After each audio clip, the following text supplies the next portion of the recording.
Our chalice lighting and opening words are from Michael Schuler. Ours is a church not of creeds, but of principles, of values, but not of doctrines. It is an ethical church, free.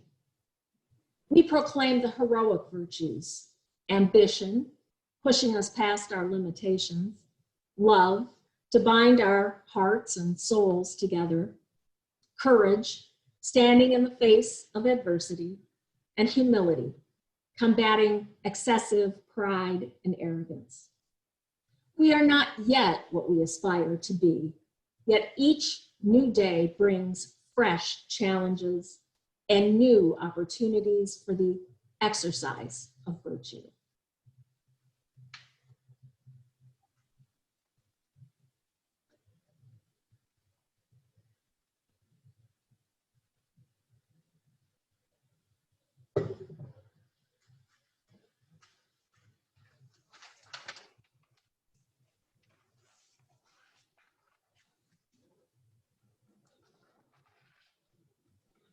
The hero of Dalton Trumbo's 1938 novel, Johnny Got His Gun, is Joe. And Joe was horribly wounded in World War I. Now he is in a hospital bed with no legs, no arms. He is blind and cannot speak, but he can still think about the cost of war. They were always fighting for something, the bastards. And if anyone dared say, the hell with fighting, it's all the same. Each war is like the other and nobody gets any good of it. If you said that, they hollered, coward.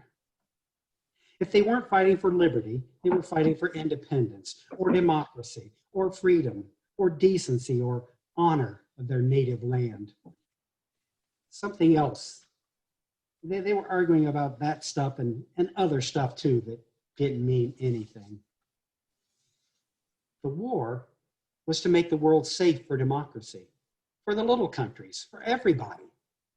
If the war was over now, then the world must be safe for democracy. Was it? And what kind of democracy?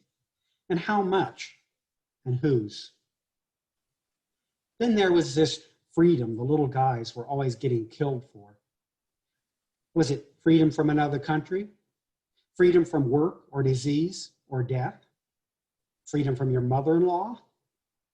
Please, mister, give us a bill of sale on this freedom before we go out and get killed. Give us a bill of sale, drawn up plainly, so we know in advance what we're getting killed for. And give us also a first mortgage on something as security, so we can be sure after we've won the war that we've got the same kind of freedom we bargained for.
Our reading is actually the words from the hit song of 1915, I Didn't Raise My Boy to Be a Soldier. 10 million soldiers to the war have gone who may never return again. 10 million mothers' hearts must break for the ones who died in vain. Head bowed down in sorrow In her lonely years, I heard a mother murmur through her tears, I didn't raise my boy to be a soldier. I brought him up to be my pride and joy. Who dares to place a musket on his shoulder to shoot some other mother's pride and joy? Let nations arbitrate their future troubles. It's time to lay the sword and gun away. There'd be no war today if mothers all would say, I didn't raise my boy to be a soldier. What victory can cheer a mother's heart when she looks at her blighted home? What victory can bring her back all she cared to call her own? Let each mother answer in the year to be, remember that my boy belongs to me. I didn't raise my boy to be a soldier. I brought him up to be my pride and joy. Who dares to place a musket on his shoulder to shoot some other mother's darling boy? Let nations arbitrate their future troubles. It's time to lay the sword and gun away. There'd be no war today if mothers all would say, I didn't raise my boy to be a soldier.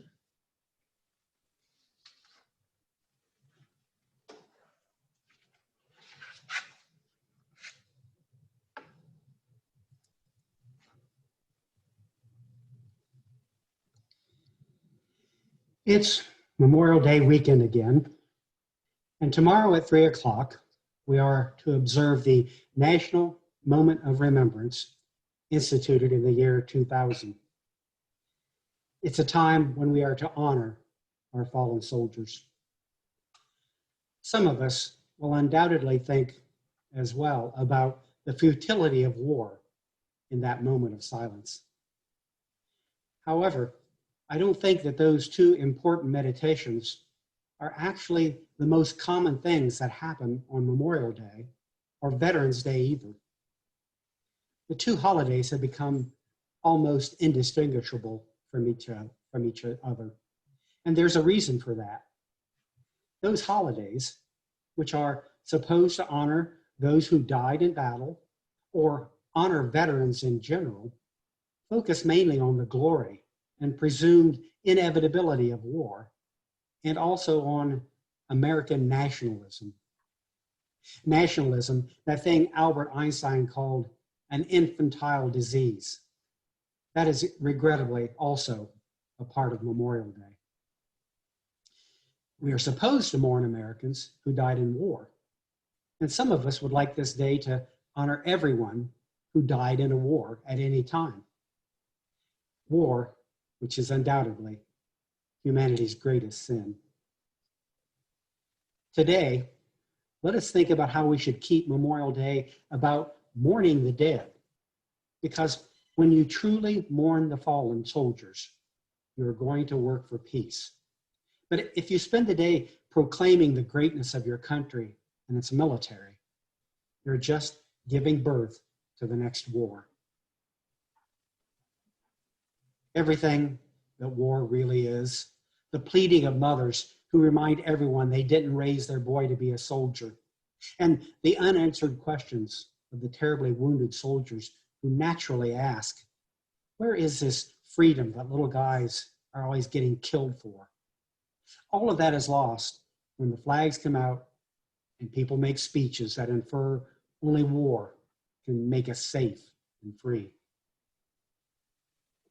Memorial Day, when it started at the end of the Civil War, was truly about mourning for all the Americans who died in that war.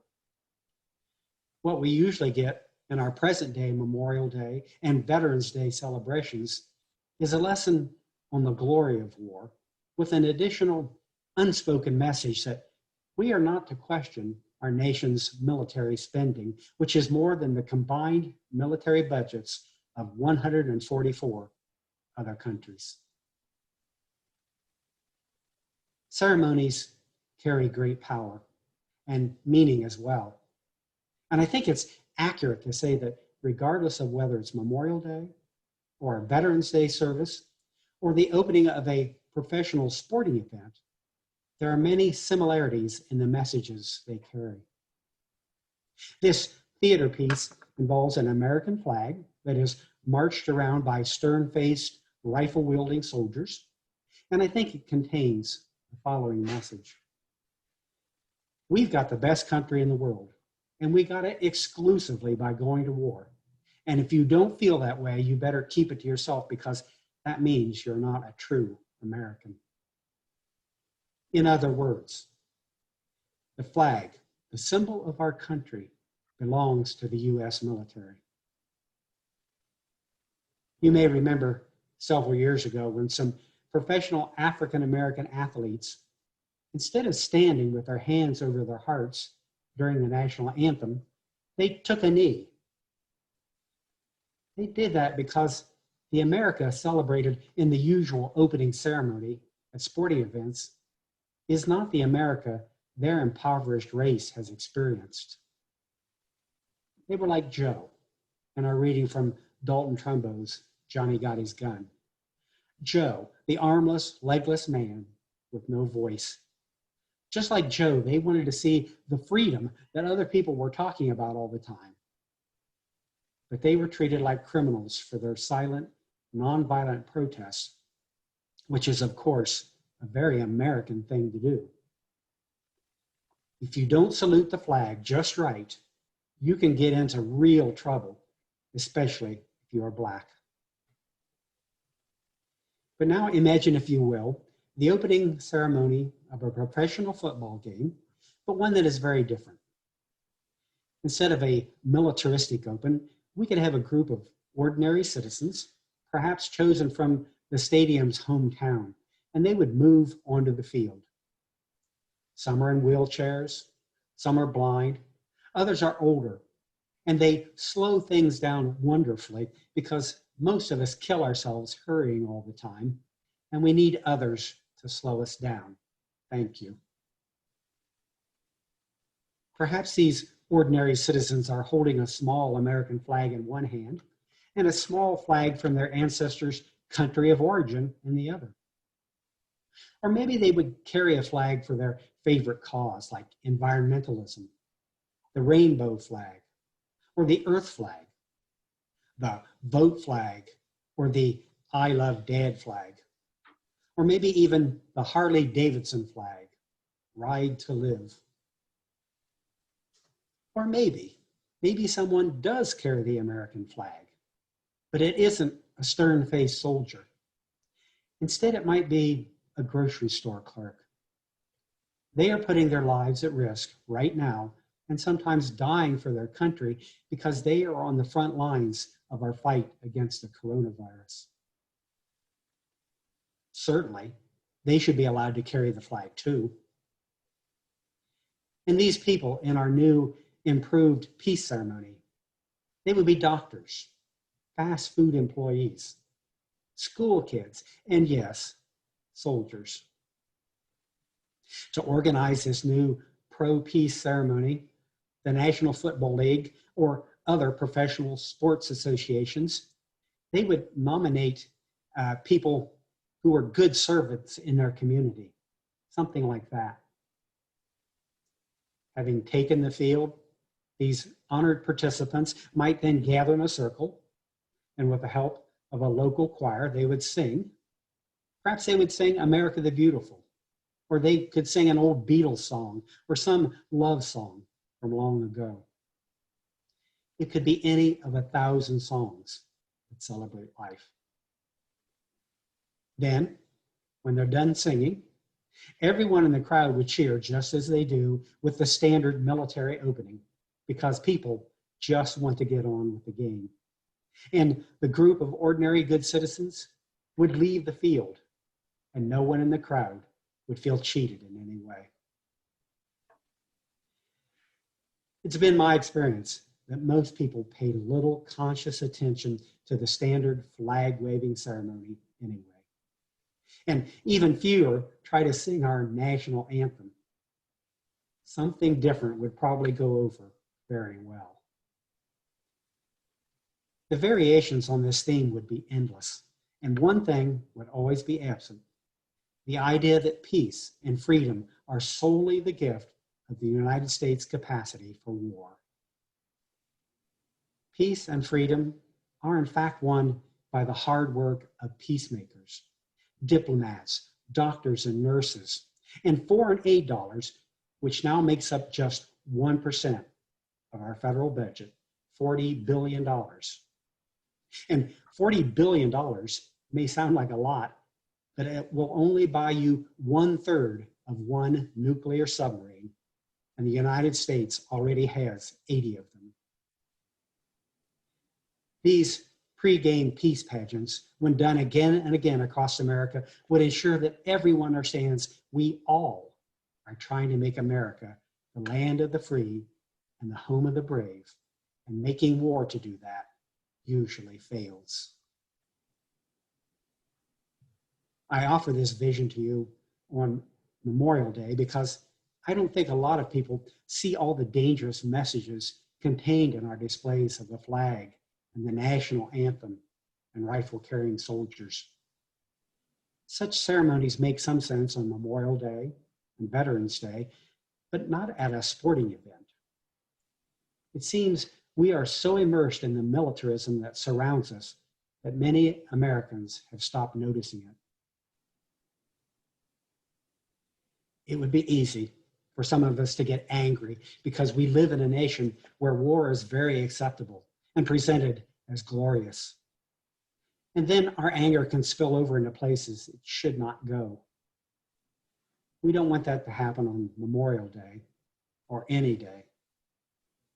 For example, and many of you will remember some of this, in the year 2000, on the 50th anniversary of the start of the Vietnam War, many Americans made a special effort to make sure that our Vietnam veterans, living and dead, were honored. They did that because during the war, U.S. citizens who came to oppose it had been unable to mentally separate the soldier from the U.S. war policy that was created by powerful politicians and military leaders. They were leaders who thought that communism was just the worst thing in the world, worse even than the death of many thousands of people. So our soldiers often returned from Vietnam not to cheers, but to catcalls of baby killer. Some were even refused service at restaurants if they were wearing their uniform. This terrible mistake became more and more apparent as the years went by. And in 2009, President Obama apologized, calling it one of the saddest episodes in American history. And he also called it a national disgrace that Vietnam veterans were often shunned and neglected, even demonized when they came home from the war. You wouldn't think it would be that hard to remember that men and women of our armed forces are at the whim of policies and powers that they don't control. When politicians and some Americans choose to either glorify or demonize the military and the wars they fight, soldiers, sailors, and Air Force personnel get misused and abused by people who just want something tangible, someone tangible to either blame or praise. To keep us from getting angry on Memorial Day, we need our own ways to observe it, and also some real war stories, not just the glorified generalities about how we are free because we have the largest army in the world. On Memorial Day, and especially Veterans Day, I often think of my Uncle Jim's story, and I think that helps me celebrate both days in a way that makes sense. My Uncle Jim's war medal, a Bronze Star, emerged from an attic several years ago when we were cleaning out my mom and dad's house after they both died. I was charged with the responsibility of photographing it, along with his dog tags and the American flag from his funeral. In 1944, Jim Kerr was a young farm boy, and like 16 million other Americans, he went off to do what he could do to save the world from Hitler's hate. All of his nieces and nephews had heard this glowing story about Uncle Jim's going to Europe to fight. But then, after he died, we learned that Uncle Jim had done everything he could to avoid going to war. He only went because by 1944, he had finally used up all 3 of his draft deferments that he had because he was a farmer. He did everything he could to get out of fighting for freedom and democracy. Think of it though. By early 1944, my Uncle Jim had heard all about the carnage of World War II. He must have been plenty scared, and who wouldn't be? He was never a bold, adventurous person, and he just wanted to stay on the family farm and be safe. But the U.S. Army took him, and he ended up in the Battle of the Bulge. Jim was a clerk typist, and you wouldn't think a clerk typist could win a Bronze Star with the V for Valor ribbon attached to it.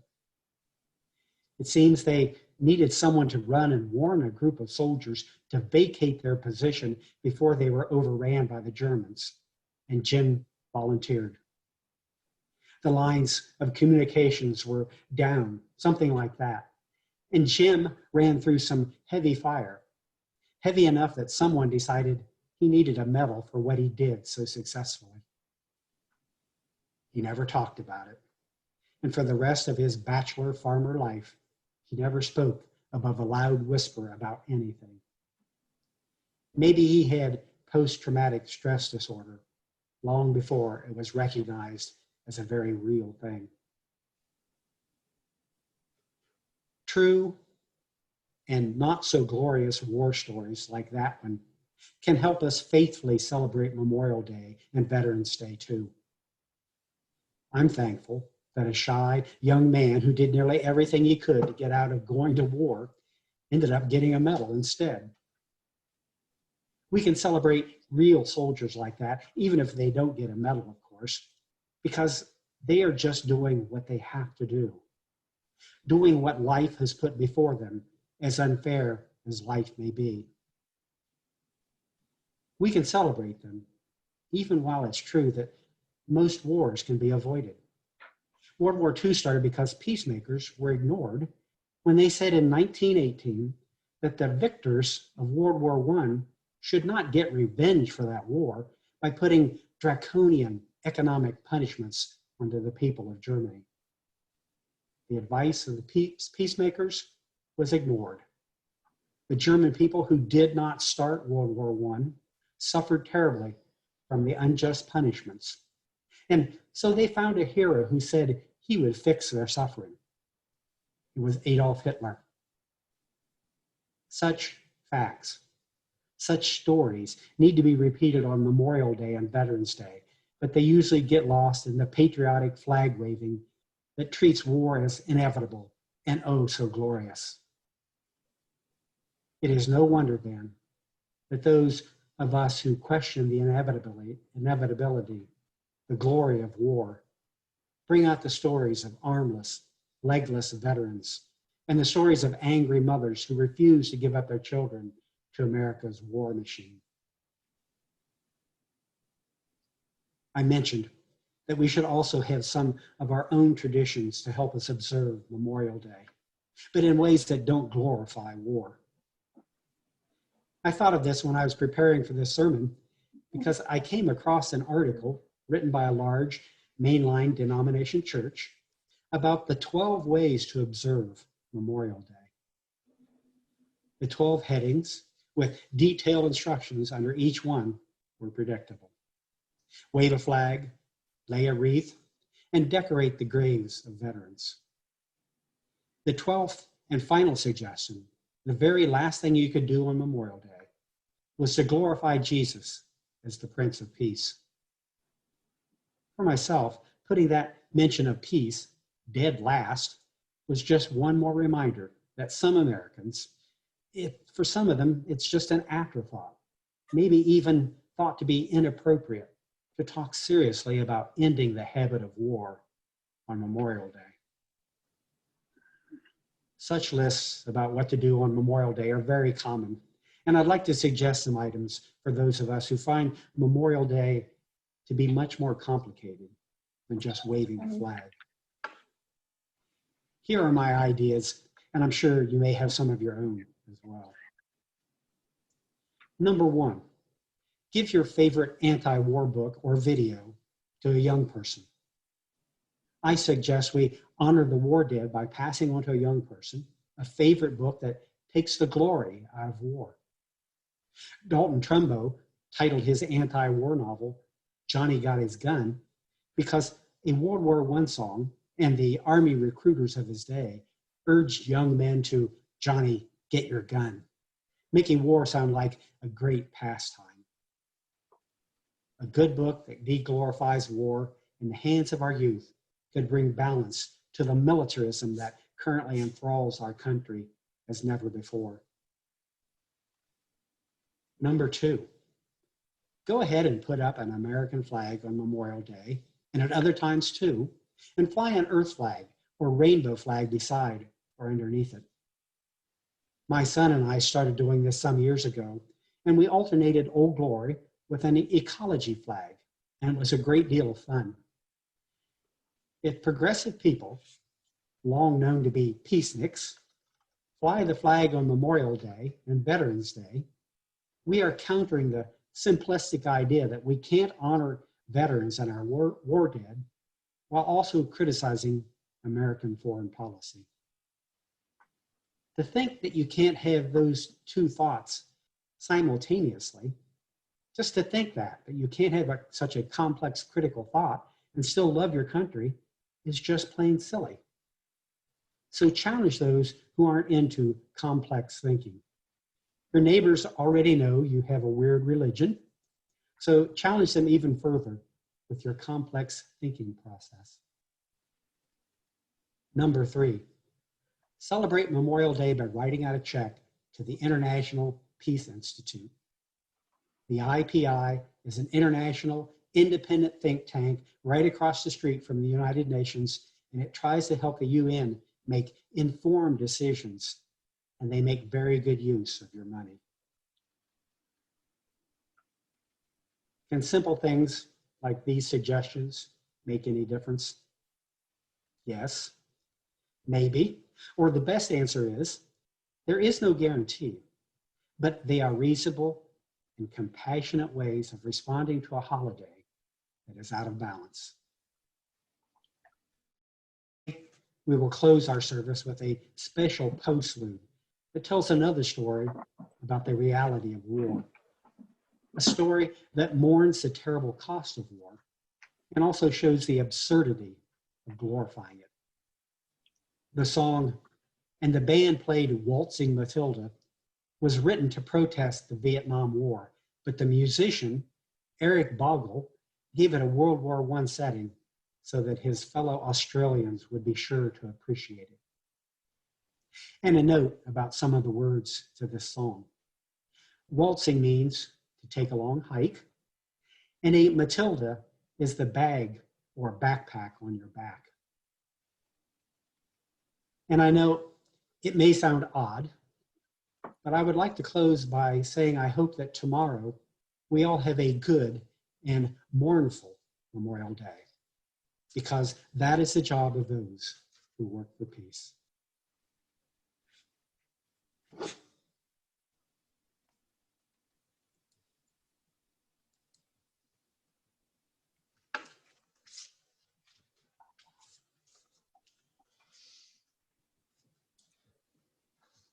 Our closing words are from Robert Dick. The future stands before us. We may have fears, but we are called to enlighten the way and to live as fully as we can today, worthy of the opportunities and equal to challenges, meeting the demand and responsibilities of our faith.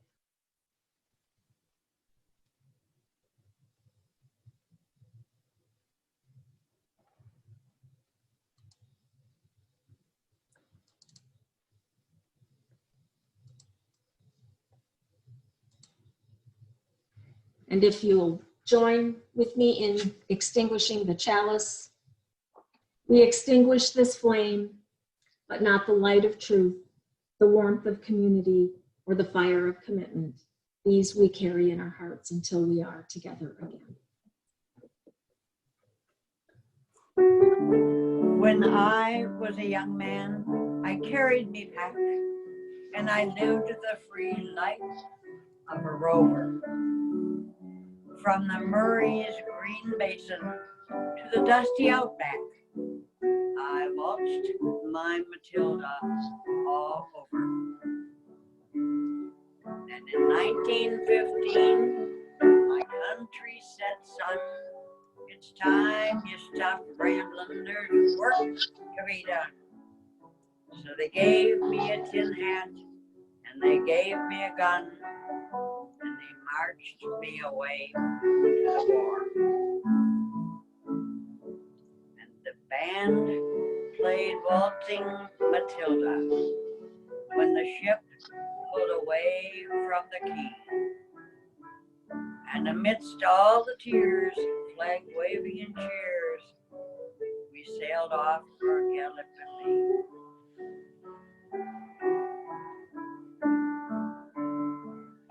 Oh, well, I remember that terrible day when our blood stained the sand and the water, and how in that hell that they called Suka Bay, we were butchered like lambs to the slaughter. Johnny Turk, he was ready. He'd primed himself well. He rained us with bullets and he showered us with shells. And in 5 minutes flat, he'd blown us all to hell. Nearly blew us back home to Australia. And the band played Waltzing Matilda as we stopped to bury our slain. We buried ours and the Turks buried theirs. Then we started all over again.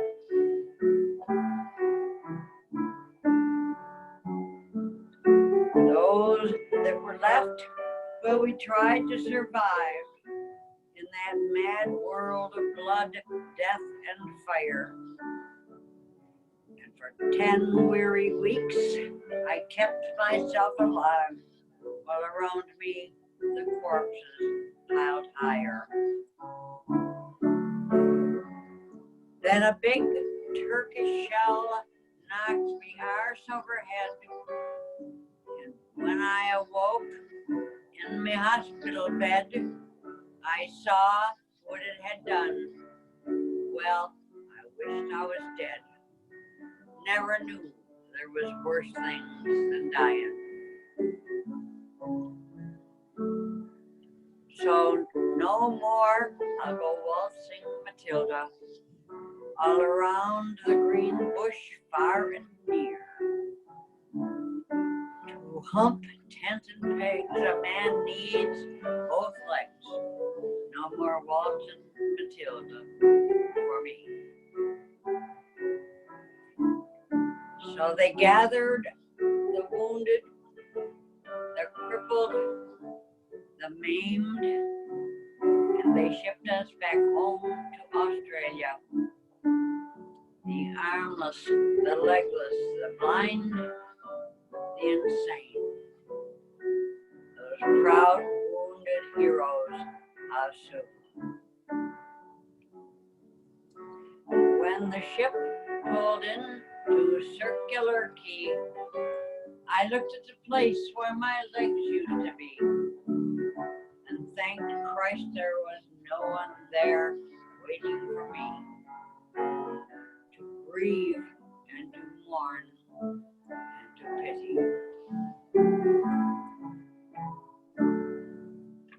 The band played Waltzing Matilda when they carried us down the gangway, but nobody cheered. They just stood there and stared till they turned all their faces away.